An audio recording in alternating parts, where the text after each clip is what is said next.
Hi and welcome everybody. Welcome to a new episode of Fresh Jazzy Sounds. I will be dropping 5 new, fresh albums with a jazzy sound, all released on vinyl.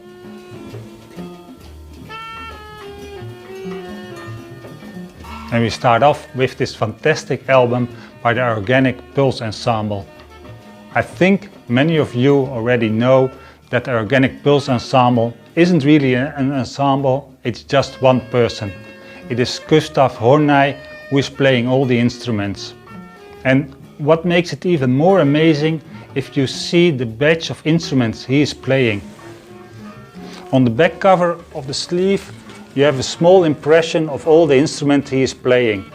And it's brilliant that one person is able to play all these instruments in such a coherent way. The album, by the way, is printed on old sleeves, which is a nice touch. It really adds to the charm of this album. You really get something special, or at least that's the way that it feels. What differentiates this album from previous albums he recorded is this time he recorded it on an analog equipment. He used a Tascam 4-track recording tape recorder, and that added something to the music. Also, he describes it added something the way he recorded it, because he had no digital way to make corrections. There was no Ctrl-Z to erase mistakes and do it again. He had to do it in one take, and I think because of that reason the music is more flowing, because the music you're getting is modern spiritual jazz. That's, I think you already guessed it by the music that's playing in the background. The soloing he's doing is mostly on flute or on sax, and I will need to drop the next song, and it still amazes me that you're listening to one person. It is incredible.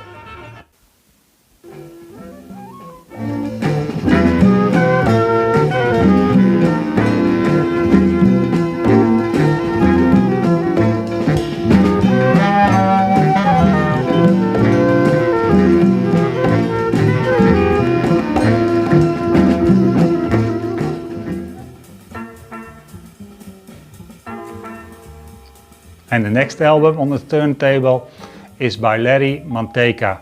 And contrary to the previous album where we talked about an ensemble which was one person, Larry Manteca is not one person but a band, to make things confusing.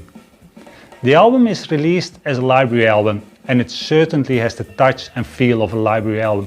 The cover alone, it shows a library album. You see that immediately, and that is part of the attraction. The music on the album, it moves from West Coast jazz to inner city funk, and it is all centered around the concept of a bank robbery, and it is done very well. You're now listening to the meeting where they're discussing things. If I move along, this is the music when it's the calm before the storm. Everything is planned, they're ready to do it, they're waiting. Or at least when you're listening to the music, it's easy to see everything that is happening. What is of course helping is the track listing. So this is the calm before the storm. The next is the entering of the bank premises, so where the action starts.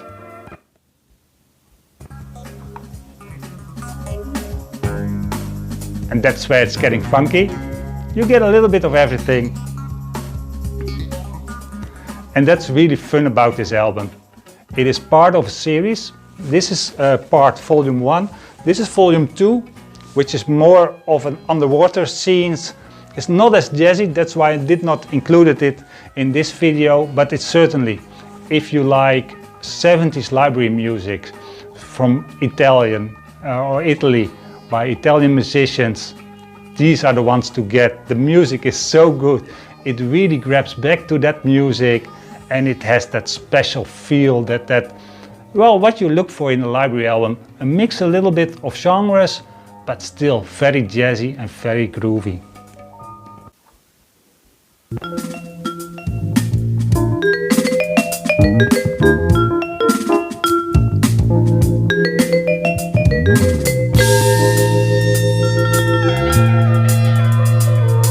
The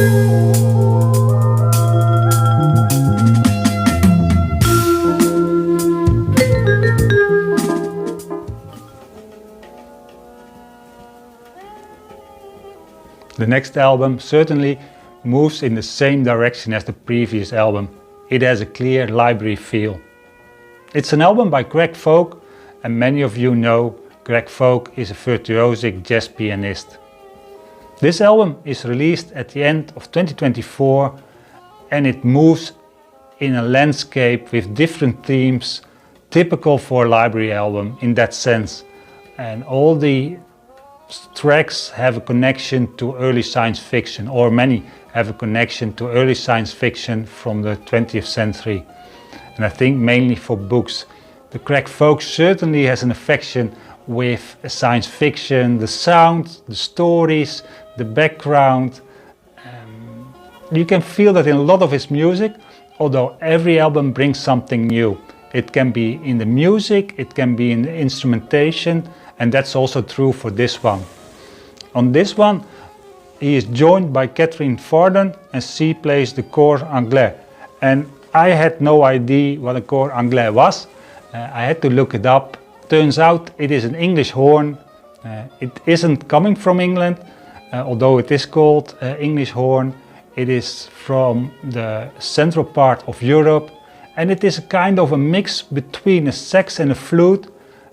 It has its own sound and it is carried in many of the tracks on the album, and that really gives the album again a special feel. For the next needle drop I want to switch to the other side, and that has mostly to do with the song title. It is Minerva's Owl, and that is going back to the philosopher from Hegel, I believe that is his name. And Minerva's Owl is a story where it says that you can only tell what phase of history you're in or the influence when it is over. And I think that is certainly true for the times we're living in now.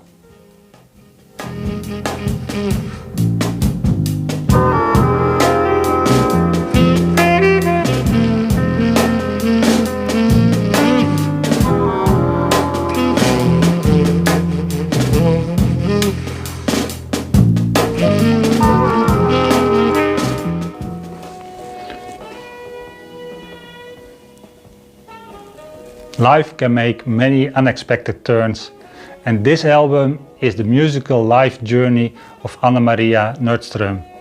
She is a Swedish singer, arranger and songwriter, and the first seeds of this album were sown in the US, Boston, in 2002. She teaches music, and she was in Boston also to learn about music. She made some demos, and somehow life got in the way and nothing happened with the demos. And then we had this strange pandemic in the 2020, which was called COVID. I think everybody remembers, and it was a strange time, and for many had to adapt, and it also gave birth and room to people had so much time on their hands, in the sense that they couldn't go outside, although Sweden was an exception. So I have to ask Anna Maria what was exactly happening, but during that time she had rediscovered the demos she had done 20 years before. And there was so much good stuff in the demos that she decided, I have to do something with this. I cannot leave it another 20 years. So she rearranged the music, she added some new music, she assembled a band to do a full recording of the music, but also go out and do concerts. And what you get is music which are really like short stories. They are different topics where the music moves from fusion to jazz to vocal jazz, because I think the parts where she sings she added at the last moment, or are the last ones that were added to the album. And those really have a different feel. And that is typical for this album. It is moving in different directions, and every time you play it, every time you listen to it, you discover something new. and it really are like short stories of her life, and she's moving through them in a very nice way. And if you like Scandinavian jazz, Scandinavian music, because there is that sense of folk also in the music incorporated, and I think that happens naturally for them, you are going to really enjoy this album.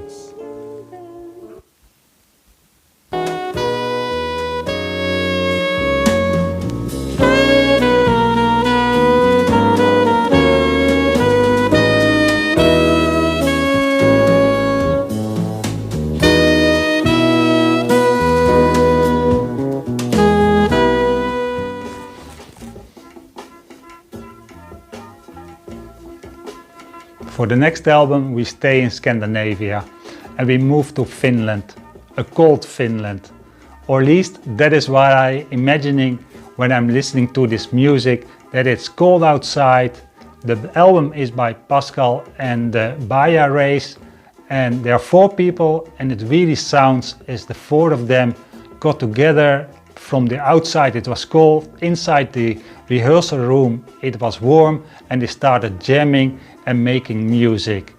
Because the music you're listening to is trippy, it is kind of a mix of funky grooves with some spacey jazz, and it also has some dub influences which you can clearly hear in the music.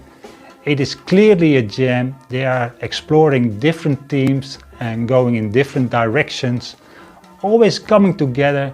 There is a certain coherency to the album, but for sure it is trippy. So kick back and enjoy.